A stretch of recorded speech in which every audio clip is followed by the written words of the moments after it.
How much value should we give to words, to titles, to definitions? Can someone say something and not mean it?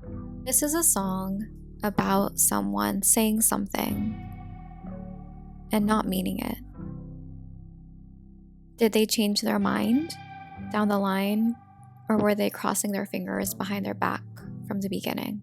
This song does not answer that question, but it explores the devastating results of a love interest making bold claims that he cannot support.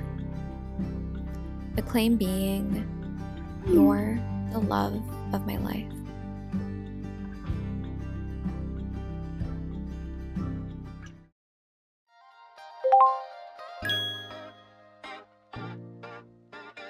Hi everyone, welcome to this video. Today we're going to be analyzing the song LOML by Taylor Swift from her album The Tortured Poets Department. If you are new here, hi, welcome. It's me, hi. I analyze song lyrics very in depth through the lens of literary analysis. I concentrate on things like diction, which is word choice, on the connotation of those words, on metaphors, imagery, etc. We cover different artists, but lately this has been a Taylor Swift channel because Taylor Swift has released The Tortured Poets Department, which has exactly 1 billion songs on it. So there's a lot to talk about. There's a lot to analyze. I will make sure to link my Taylor Swift analyses. Hold on. I'm like cut off here. Okay. I will make sure to link my Taylor Swift analyses playlist below and also my The Tortured Poets Department playlist below. We have analyzed other songs already on this channel, so feel free to check it out. And let's just get started. Let's talk about this song title very briefly, and we're going to talk about it again at the end when we get this abbreviation defined. LOML is a abbreviation used in text. It often means love of my life. This song title is in all lowercase, which makes it seem less formal. It can be more intimate, but for me it just means this is something that was perhaps texted to one another. In this song, our protagonist says the love interest called her the love of his life about 1 million times, and I don't think they were all in text each time. I think that this is visually in lowercase as if it were to be texted because what was said didn't match the actions.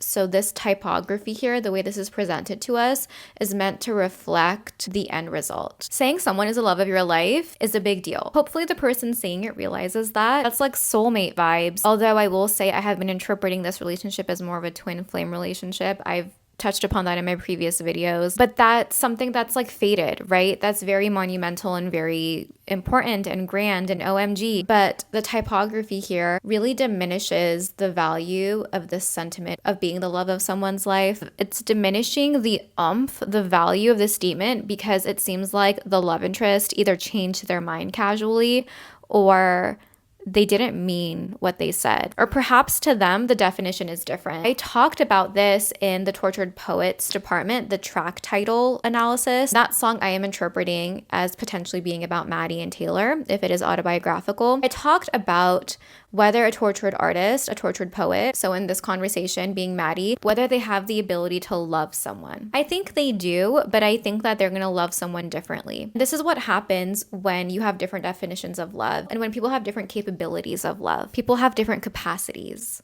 in regards to how much they can love someone. Maybe to the love interest, he actually was earnest.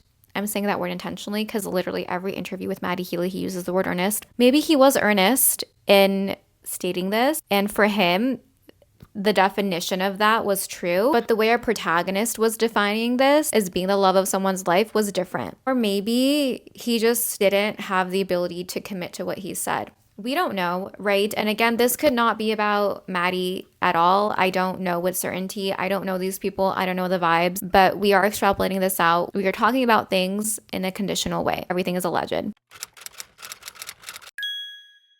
While I would hypothesize that this song's muse is actually Maddie Healy and not Joe, and we'll talk about that. I have started to talk about who the potential muses can be for these songs. Who are these muses that were acquired like bruises? It's gone to the point where ignoring these muses is becoming a disservice to the art that we're analyzing. So that's why I am venturing into new territory talking about who Taylor has dated. If you look at my videos before the Tortured Poets Department came out, I really would shy away from that conversation because I respectfully did not care. And I do not care who Taylor dates. I care about her and her art and what she produces as an artist. I don't really care who she dates. But that has now become part of the conversation. Let's get started with verse 1. Who's gonna stop us from waltzing back into rekindled flames? There is already so much happening. Let's first break down the diction here. Waltzing. So this is a reference to a type of dance. And this is a more formal dance, right? You're not like waltzing at the club, right? You're waltzing in a more formal setting. To dance with a romantic partner is very sweet. It's very intimate. If you had a dance partner for a good amount of time, you are familiar with each other and you are comfortable dancing with one another. It's something that becomes like second nature to you. It flows, right? There's an ethereal quality to dancing. There's a flowy feeling. That's how we can view love as well. It's ethereal, it's flowy, it's a natural sort of flow. It says waltzing back, so we get that sense of familiarity with the word back here. They're dancing back together. They are coming back together. And before I forget, this is a bit of lore that I'm just stating for context here. Allegedly, Taylor and Maddie Healy did have some history. They were in each other's lives since the 1989 era. They had a thing for about like 9 or 10 years before they got together in the summer of 2023. So there was history with them. They were together publicly for just a few months. I believe it was just 3 months. So it was like a short-lived thing in the public eye, but apparently there was history there. The lyrics on the Tortured Poets Department do support that theory. It says waltzing back, and we also have the word rekindled. So we'll get there. We'll talk about it. But yeah, waltzing back, coming back together into this dance they had with one another. When I think about dancing in a romantic context, I do think about everything I just said, but you can also interpret this dance as being like a courting dance, like a flirtatious dance, playing cat and mouse for a month or 2 or 3. It's about a different relationship, but you can view it in that way as well, where it's very passion fueled and it's very flirtatious. And if this is about two people who have been in each other's lives, who have really wanted to have a relationship, but didn't really have the ability to yet, like the timing wasn't right, maybe it is the latter interpretation of dance. Although I will say, like with a waltz, I think it is more formal and it's a more established sort of dance. And I think with the waltz too, there can be passion. So there's different ways to interpret it. Who's going to stop us from waltzing back into rekindled flames? So this is a flame that's being rekindled. It's being relit. The passion is being ignited again. This is showing us that there was something here before, there's history here, and they're coming back together. When I think about like the rekindling of a romance, I think that some people can view it as fate. And I've been talking about this notion ever since I started analyzing the Tortured Poets Department. If I'm not mistaken, even before the album came out and I was analyzing it and making predictions. When something is interpreted as being fated, it can become dangerous because you are not going to be that mindful about red flags because it's fated. This is what's meant to happen. It's going to work out. Like you're going to be the exception to the rule. I think you have a higher tolerance when you think someone is like your soulmate. You have a higher tolerance for the BS. You're putting everything on a pedestal about that person because you think that this is meant to be. Who's going to stop us from waltzing back into rekindled flames if we know the steps anyway? There's a lot of history here. They have muscle memory, right? They know how to be together. They know how to do this dance. They're professional dancers, maybe. They could compete in a dance competition with how well they can dance together. I don't know. IDK. It's interesting it says who's going to stop us from doing this. Perhaps people want to stop them. Perhaps people want to stop them in the past. It's interesting to think about that. Let me know what you think. Then it says, we embroidered the memories of the time I was away. Stitching. We were just kids, babe. For some reason, in my mind, I read that in an English accent. In Maddie's English accent. But maybe it's not about him. I don't know. I'm not psychic, okay? It's interesting it says embroidered because that's kind of like an old-fashioned sort of activity. And I know that a lot of people do embroidery now, but I do associate it as being like an older hobby that is becoming more popular again, which is awesome. But it's giving like a very cottagecore vibe, in my opinion. And it's like an older cottagey way to preserve memories. I think it's sweet and it's cute, but When we have something like this, which most people may associate with the past, it gives more value to what we're talking about. I have talked about this as well when I've been analyzing the Tortured Poets department and when I was doing predictions about it. I interpret this similarly as when we talk about fate. When we talk about something and there's like a historical aspect to it, we give it more value. When you are like taking pictures of you and like your love interest and you're putting it through a filter to make it look like it's from a digital camera or a Polaroid, it's more nostalgic when you look at it. So subconsciously, you are going to add more value to what you're viewing and you're going to add more value to the relationship. Should you be adding more value to the relationship? Hopefully, yes.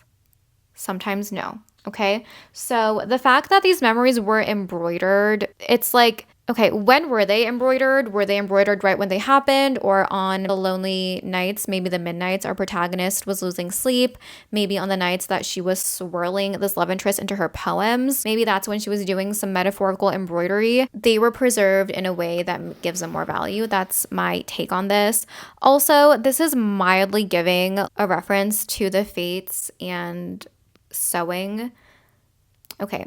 So in literature, sometimes when there's references to someone like sewing something, it could be a reference to the three fates. I didn't think of this initially. I literally just like thought of that now as I was talking about this out loud. In Greek and Roman mythology, there are three goddesses, three sisters who determine human destinies. And in particular, the span of a person's life and their allotment of misery and suffering. Within literature, if someone is like sewing something together or there's thread, it can sometimes be interpreted as being the thread of fate. Embroidery is not the exact same thing, but if you want to take that route of interpretation, you can. I didn't initially think of it, but we're analyzing, so I'm just telling you what comes to mind. I more so just interpret this as being a more like historical cottagecore sort of way to preserve memories. It shows that the protagonist knew to preserve these memories and she was doing it in like a vintage inspired way, which gives more value to the memories that are being preserved. This could also just like be cute, right? There is potential of over-analysis here, but this is an analysis channel, so I'm going to continue what I'm doing anyway. It does say we embroidered the memories. I wonder how he embroidered the memories. Based on the lyrics, I get the sense that our protagonist was more invested, but like maybe felt the fate vibes more than the love interest. But I'm interested to know if the we here is accurate, like we embroidered. Maybe she's saying just the act of us being together was embroidering the memories in real time. Our actions and the emotions we were feeling were so profound and important that they were being embroidered within the fabric of our lives. I like that interpretation as well. I think that's cute. I might just go with that one. I haven't decided yet. I kind of like both of what I said. Okay, of the time I was away. Stitching, we were just kids, babe. So they were together when they were a lot younger, when they were in the park on the swings, wearing imaginary rings. Yeah, this also reminds me of the song Peter on this album. Lots of songs that are potentially about Maddie Healy, and barely any songs that are about the 6-year-long relationship our protagonist got out of. Very interesting. And I think that there's a reason for that. I think it makes sense as to why there are so many songs that are allegedly, potentially, conditionally about Maddie. I think it's just based on the dynamic that they had. And we'll talk about it later. It's always harder, in my opinion, to get over someone where it's a shorter relationship, where you weren't together long enough to know exactly why you couldn't work. And if he actually ghosted her, like the lyrics on this album suggest, like it's like fate being cut off for the protagonist. It's just a whole thing. We'll talk about it later.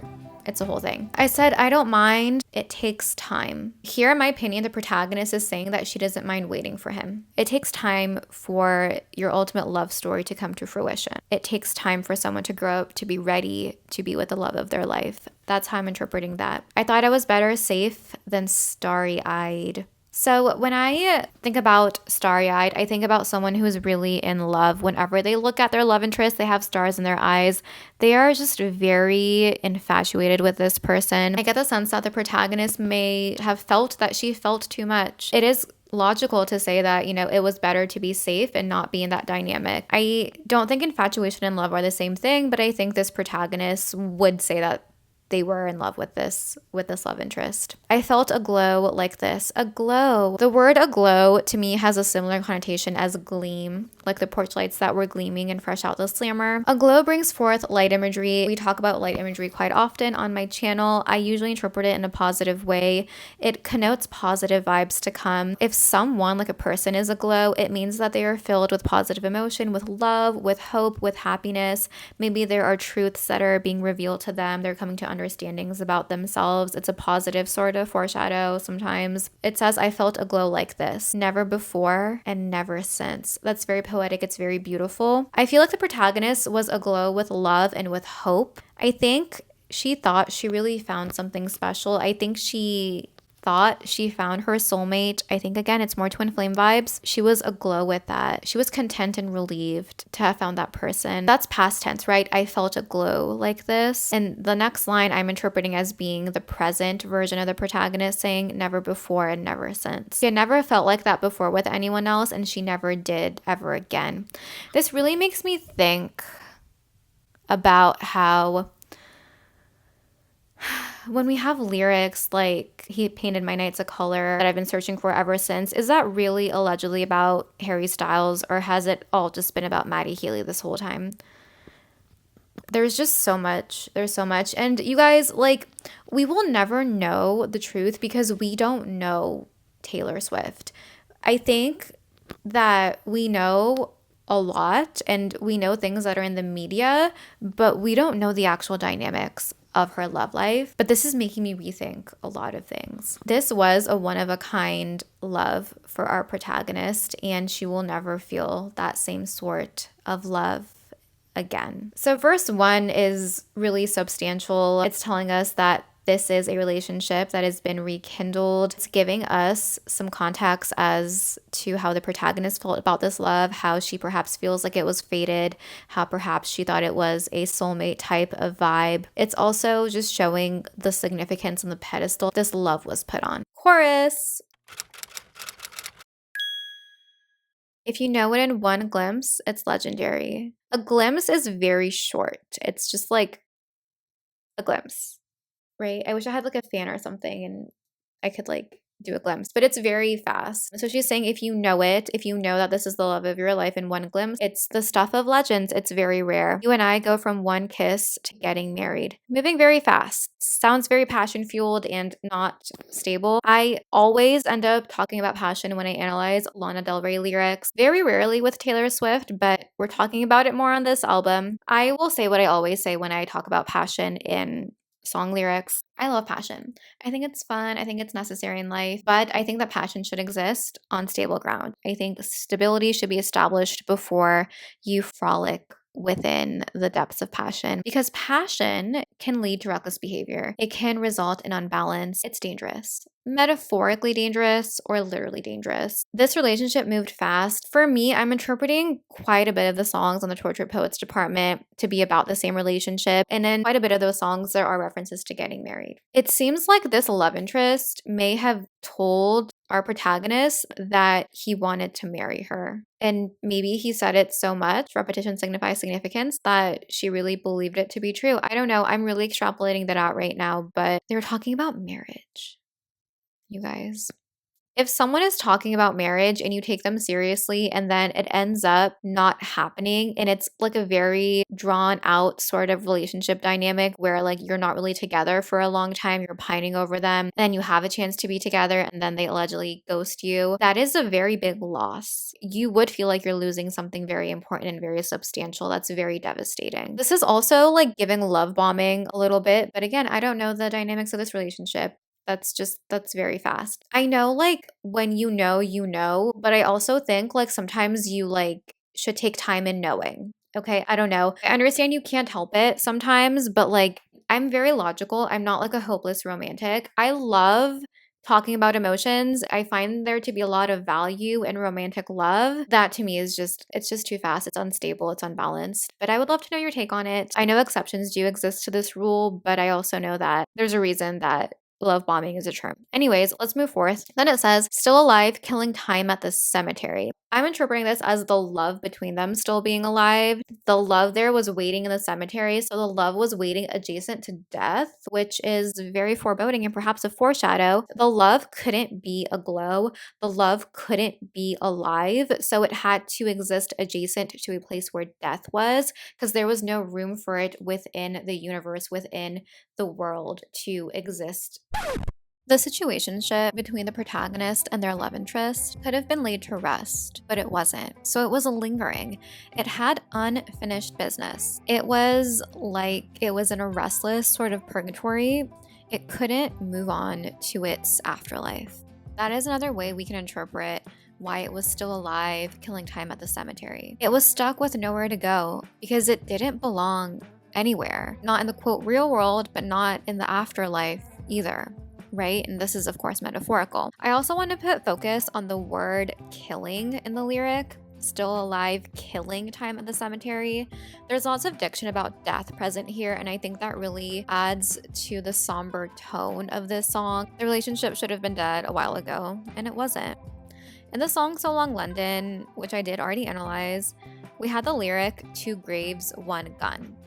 At least in that song, that relationship was laid to rest. That allows for closure and for moving forth in one's life. The relationship here is kind of like a zombie. It's unnatural. It should have been dead, but it wasn't. So it's like it was waiting near a cemetery because it knew its fate, but it couldn't kill itself. It had to be killed by someone in the relationship. So it was just lingering, waiting like a lost soul. But instead of it being a soul, it was the relationship. And it was killing time. Killing precious time while waiting and lingering. It's eerie, it's heartbreaking, and to quote this song, it's unnecessary.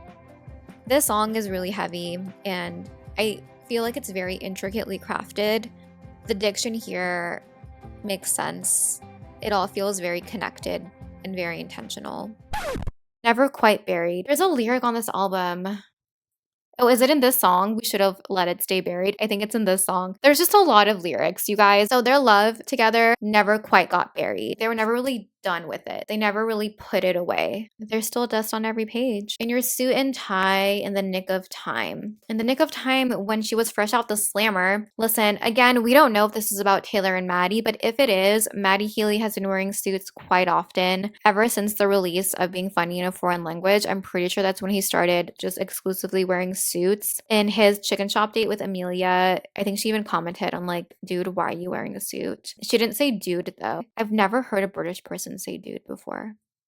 Does anyone say dude anymore? I don't know. But he does wear suits quite often, or he did. So I think this is just referring to that era of Maddie that was wearing suits, and the nick of time was when she was fresh out the slammer and ready for a new relationship, and she called him. She knew who her first call would be to. You low down boy, you stand up guy. You holy ghost, you told me I'm the love of your life. Let's define some words, shall we? Lowdown is a word used to describe a person or action that is very dishonest, and unfair. For example, that was a low down thing to do. A stand-up guy is someone who does the right thing at the right time even when no one is looking. Typically, with that definition, this person would always be a stand-up guy, but I guess that you can only be it part-time in this song for that definition to be able to be used for you. Lowdown and stand-up guy are opposites. This is a juxtaposition. These are opposing things. So you low down boy, meaning you dishonest boy, you stand up guy. There is inconsistency that I'm associating with a love interest based on that lyric there. He's dishonest. He's not trustworthy. This is so inconvenient for our protagonist to have this depth of love for someone who is dishonest, for someone who is a low down boy.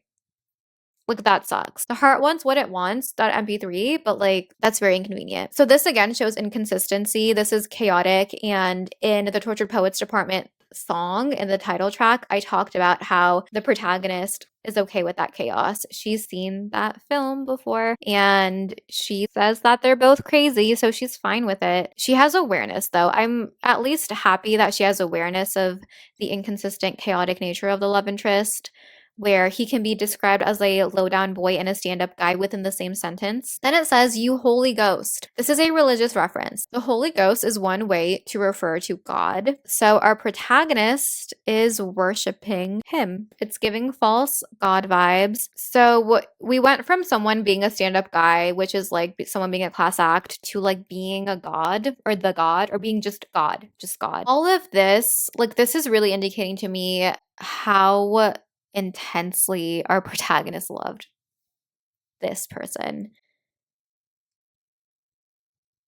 This is intense. Like, she was in the depths of love. I think she really did view it as fated. You said, "I'm the love of your life," about 1,000,000 times. She remembers it all too well. For me, knowing what I know about this song, having listened to it all the way through and knowing the actual definition for LOML, what that abbreviation means in this song, the repetition of love of your life, her saying, "You said I'm the love of your life," it's kind of like it was rare. I was there. I remember it all too well. Like, this is real. This actually happened. Like, you said it 1,000,000 times. Like, why did you say it 1,000,000 times if it wasn't true? What sick game is this? That very likely isn't how someone would interpret it on the first listen, but that's the tone with which I'm reading it now, given the context that I have about this song. Let's move on to verse 2.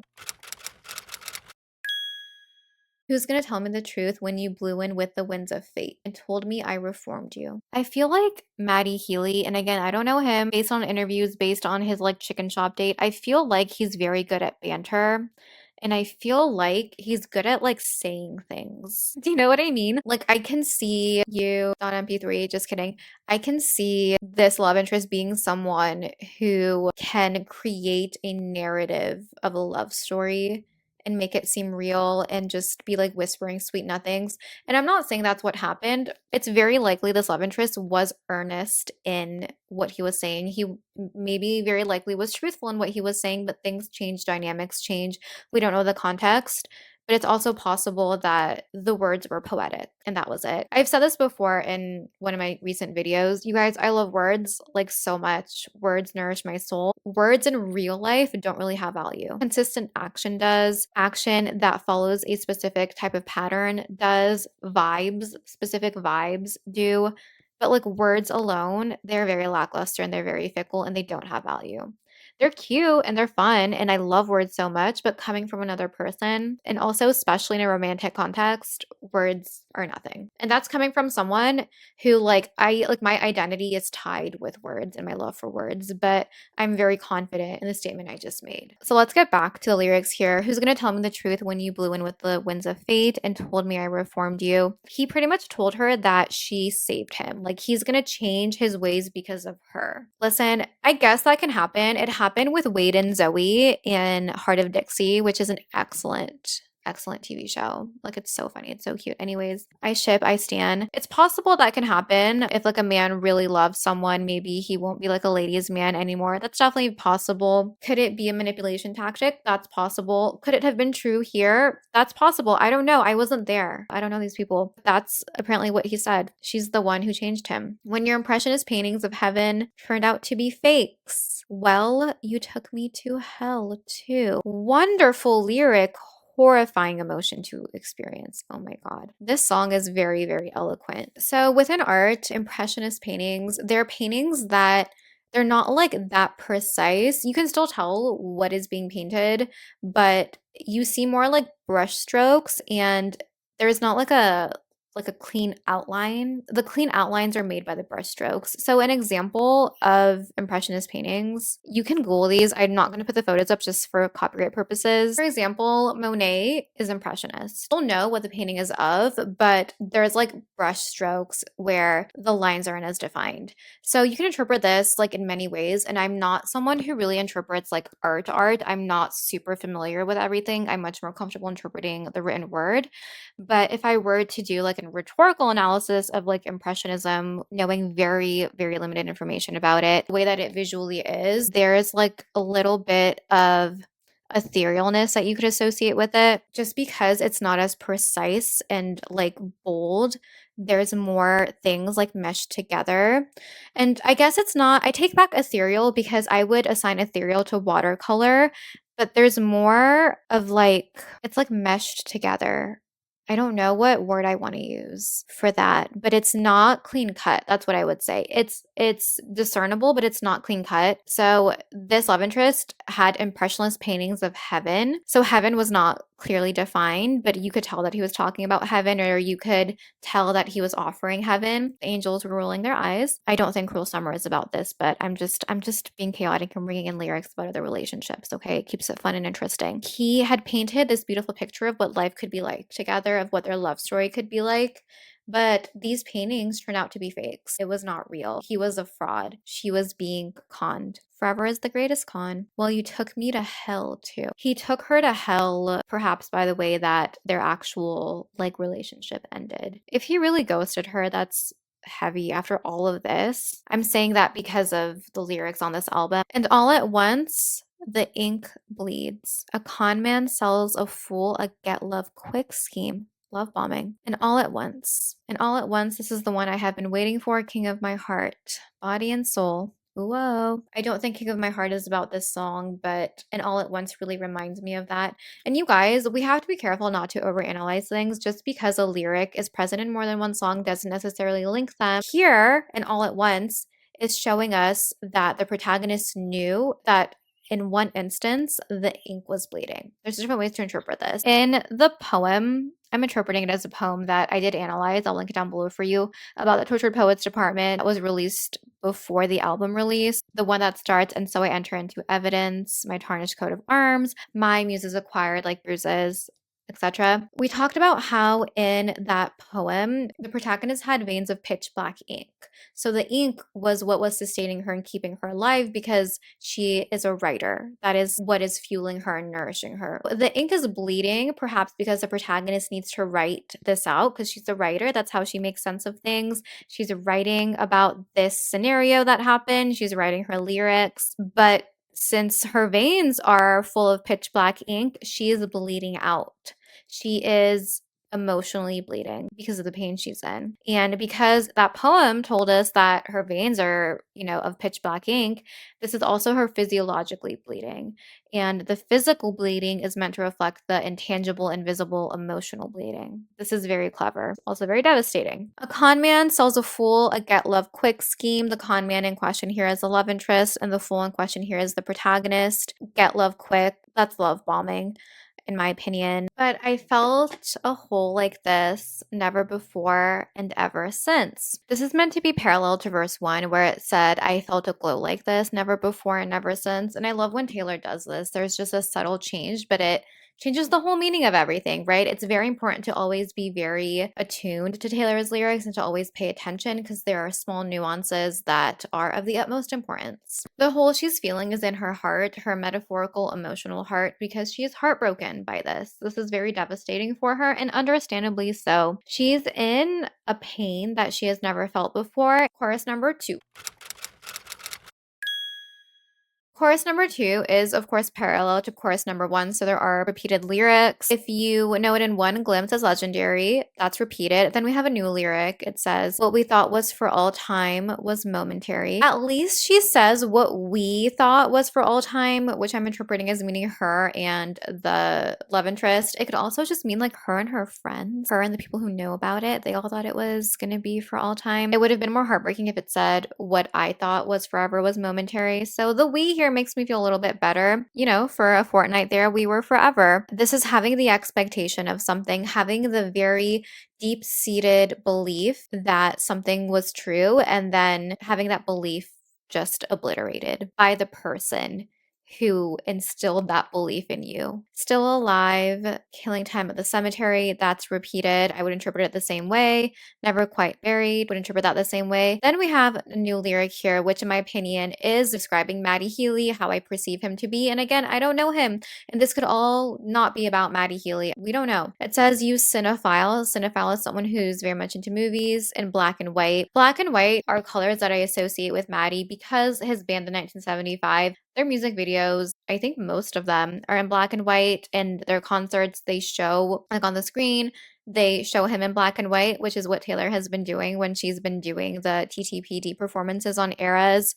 His whole vibe is like black and white. Those are the colors I associate with him, and I've mentioned that before. You cinephile in black and white. He could maybe also just like older movies that are in black and white. Oh my god, do you think Maddie Healy like watched Clara Bow? That was a very random statement. All those plot twists and dynamite. It's kind of like saying that the love interest here is a cinephile. He's very well versed in the plot twists and the dynamic nature of movies and the scripts, and he is implementing those plot twists within real life. That's one way to interpret it. He knows those movies too well. Dynamite to me here makes me think of destruction, the destruction of this relationship, the destruction of our protagonist's trust and love, and her belief in this love story. It could be literal dynamite in movies if he did like older movies that were in black and white. For some reason, a lot of them had like explosions at the end. Mr. Steal Your Girl, then make her cry. So he's someone who can be somewhat of a ladies' man. He's going to steal your girl. He's going to steal her heart. And when he gets her, he's not going to treat her well anymore. He's going to make her cry. He's going to break her heart. This love interest, and I am extrapolating this out right now, based on the lyrics, is someone who is good at being the one for a short while, but not for a long-term scenario. That is not something that this love interest in this song is able to sustain. You said I'm the love of your life. Ooh, it's very heartbreaking. Bridge. U.S. talked me under the table, talking rings and talking cradles. As he was making promises of matrimony and starting a family, that's what cradles means, the cradles of a baby, and that's plural, so babies, he was talking crap.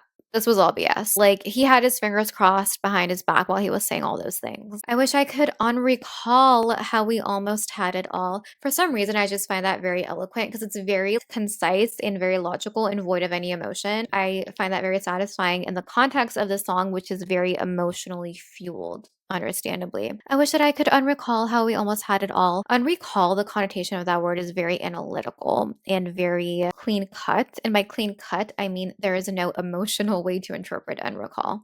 I like that. Dancing phantoms on the terrace. Are they secondhand embarrassed that I can't get out of bed because something counterfeits dead? So wonderful. So eloquent. So heartbreaking. Oh, I love Taylor's writing. Okay, so dancing phantoms on the terrace. These are the ghosts of who they were because they were waltzing at the beginning, right? These are the ghosts of two people in love. Those are the phantoms on the terrace here. This reminds me of Champagne Problems and The Landing. I don't know why, just does. Okay, you know how some people are like, time is a social construct and all moments in time exist at the same time? It's like these two lovers, their old selves that were metaphorically waltzing, are still in existence in another dimension, in another universe. They're still in existence, but they can never be in existence in this reality. So here, they're being depicted as dancing phantoms. It's the ghost of what once was and what will never be. They're on the terrace, so like I imagine the protagonist being in her room and she has two double doors to a terrace. Taylor is really good at creating movies in your mind with her lyrics. It's just absolutely beautiful. Are these phantoms, are these ghosts of these lovers secondhand embarrassed on part of the protagonist because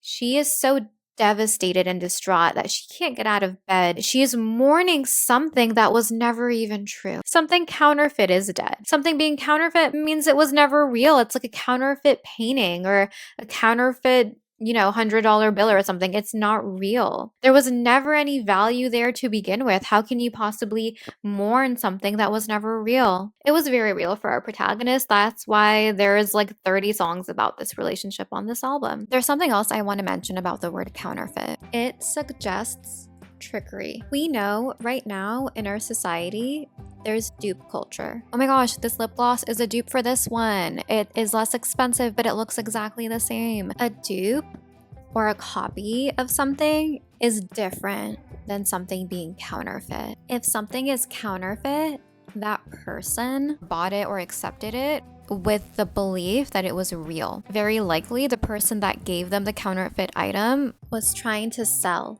that it was real. The protagonist here was tricked into believing something was real. That is how I'm interpreting this word. The word counterfeit here is very intentional. To me, it's kind of like the key to understanding the theme of the relationship and what led to its downfall. There was nothing of value in existence. It was all smoke and mirrors but it was presented in such a beautiful way that the protagonist was buying what the love interest was selling. She did believe it was real. She fell for it. She must feel shame and embarrassment about this as well. Let me know your thoughts about this word. I think it is very important. I do think it's sometimes harder to get over these sorts of things. Like, have you ever had a harder time getting over someone you never even dated compared to someone you were in an actual relationship with? I think it's far more common than we think because those what ifs are always going to be there. And there's always like the unfinished story, right? I don't think that this relationship was actually going on for that long when it became official. We saw them in the media for like about 3 months, but like we don't know how long they actually were together, and we don't know if they were together on and off, like legitimately before this. But it seems like it was more short lived than the protagonist would have expected. I think she was expecting for life, but still, when you have a relationship that you were pining for only lasts for like a few months, I don't think that's like enough data to be able to prove to yourself that you're not a good fit. It seems like the protagonist was ghosted based on the lyrics on this album. She didn't decide to end it. He did. It's different than the 6 year long relationship this protagonist was in, allegedly, because by that point, like, you know what the vibes are. You know you're no longer compatible. She was pulling dead weight up a hill, right? She was taking on the emotional labor. In So Long London, I talked about how, based on the lyrics, it seemed like that relationship would have benefited by ending a lot earlier. It was already dead, right? This wasn't really dead yet for the protagonist. It was still very much alive. It was legendary. It was momentary. It was unnecessary. Ooh, it was unnecessary. That's the thesis statement about this relationship. It was unnecessary. Should have let it stay buried. Taylor has done it again with this bridge. She is always going to be the best architect of bridges. This is phenomenal. It was legendary. It was the stuff of legends. It was something that was very rare. When it's legendary, it's something that will be talked about. It's going to be in the history books. It was momentary. It was not forever. It wasn't a fireplace sort of love. I talked about this in one of my previous videos recently. It was more of a firework or a match being lit, being rekindled. It was unnecessary. It would have been easier to let it stay buried because the pain would have been less, and it would have been just cute to let it stay buried. The protagonist would have just like been able to like daydream about it and be hopeful and just have it as a little escape in her mind from time to time. But now there's actual pain, there's actual emotional wounds that need healing, and that may never actually heal. It was unnecessary. The diction unnecessary to me is again very much void of any emotion, just like unrecall. I think it has a very intentional and significant effect on how we are perceiving the song. It shows us where the protagonist is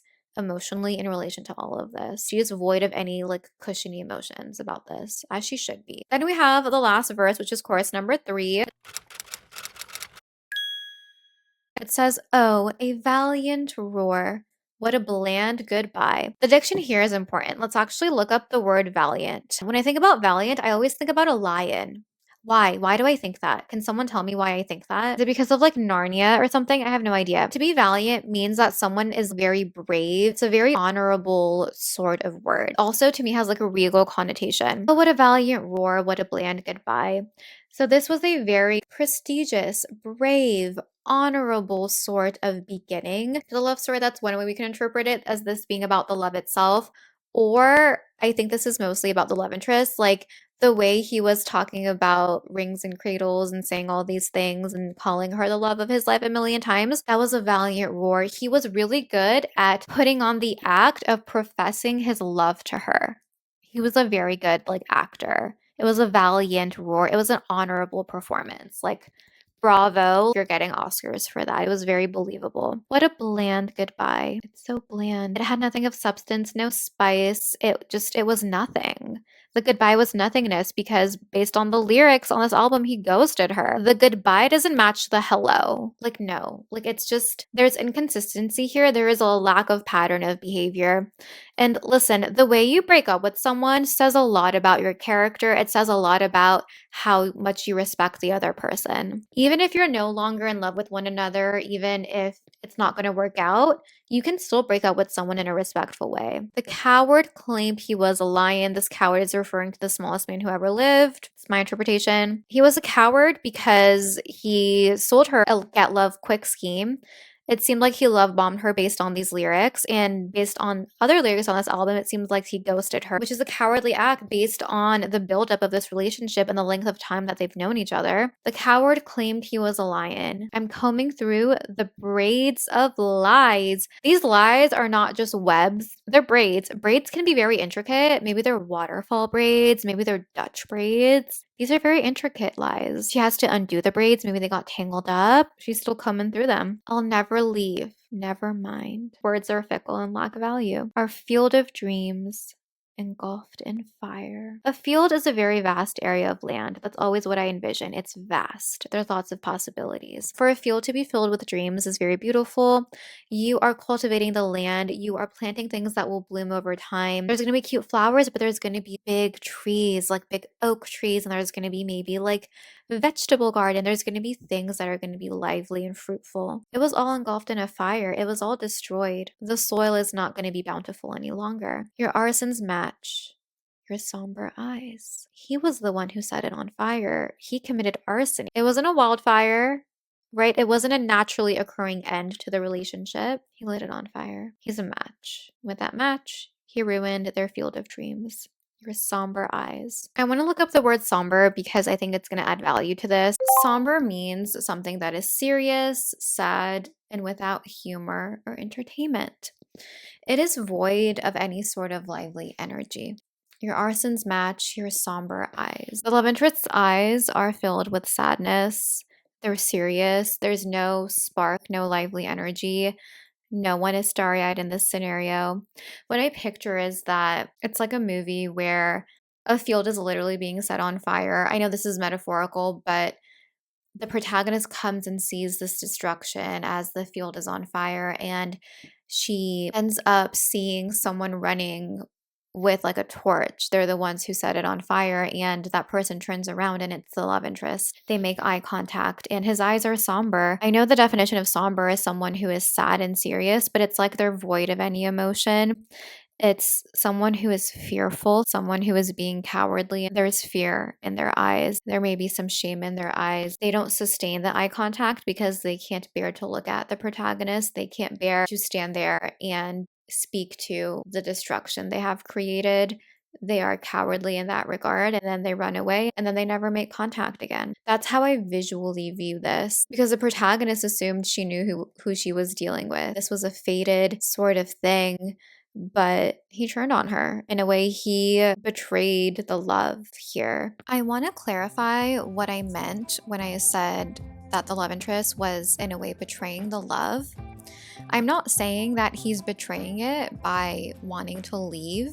It's not a betrayal to stop loving someone if that is your genuine, true feeling. However, I'm viewing it, or you can view it as a betrayal based on the way he acted.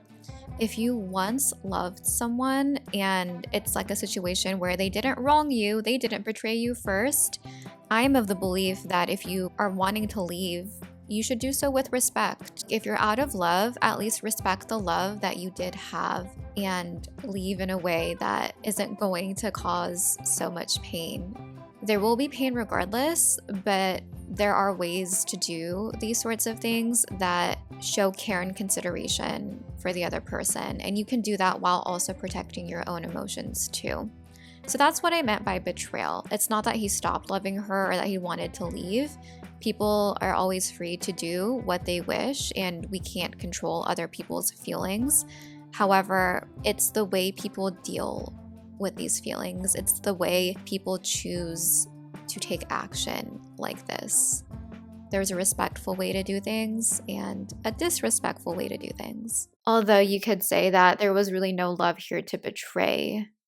And I'm saying that because the protagonist is calling it counterfeit. It was never really real. She just fell for it. And I'll still see it until I die. Protagonist sees his somber eyes until she dies. If he really did ghost her like is suggested based on the lyrics on this album, she wouldn't have really seen his somber eyes when he broke up with her or set the field on fire. But there is a memory she has that she will always see in her eyes. Maybe there was a look in his eyes that were a foreshadow of what was to come. Maybe she's not referring to this specific lyric here. Maybe she's referring to this counterfeit relationship. She will always see it until she dies. Notice she says see, not feel. Seeing something is different than feeling something because feelings are intangible. But if you see something, it is in existence tangibly. There's a desk here. It's a tangible desk. So that is significant here, right? Diction matters. And then we have the last lyric of this song, a very somber resolve to this song. It is a definition. LOML has a double meaning here. For the protagonist, it means the following: you're the loss of my life. Not you were, you are the loss of my life. He made her believe that she was the love of his life. He ended up being the loss of her life. She really lost something of value here. This is something that's devastating for her. She really is mourning something. She's mourning someone who she believed was her fated love. And she's also mourning the counterfeit love story that she was offered and that she bought. She bought into this. She believed it. She believed it to be true. She waited. She waited for this. Let's go back to verse 1 where she said, I don't mind, it takes time. She had like made plans around this in a way. Like she had left room within her internal landscape for this to be a thing. It's the loss of her life. She has suffered a great loss in regards to this, emotionally, like literally, metaphorically, in a mental health way as well. It's the loss of her life. And that's something heavy. Like, it's not just a loss. It's not just like, oh my gosh, I'm going to be sad. It's of her life. Of her life, you guys. Like, she thought this was her soulmate. That's how I'm interpreting it. She thought this was the one. Is the song the one about this relationship? I don't know. I don't know. Lots of songs on Folklore and Evermore that are supposed to be fictional can now be interpreted in a non-fictional way, but we're going to talk about that later. She really thought he was the one. The heart wants what it wants. She thought this was the one for her. What a eloquent, beautiful, and devastating song by Miss Taylor Swift. You guys, please tell me what you think about this song down below in the comments. I always love hearing your perspective. Thank you for watching. I appreciate it. My consulting services are listed down below if you're interested. I will see you next time.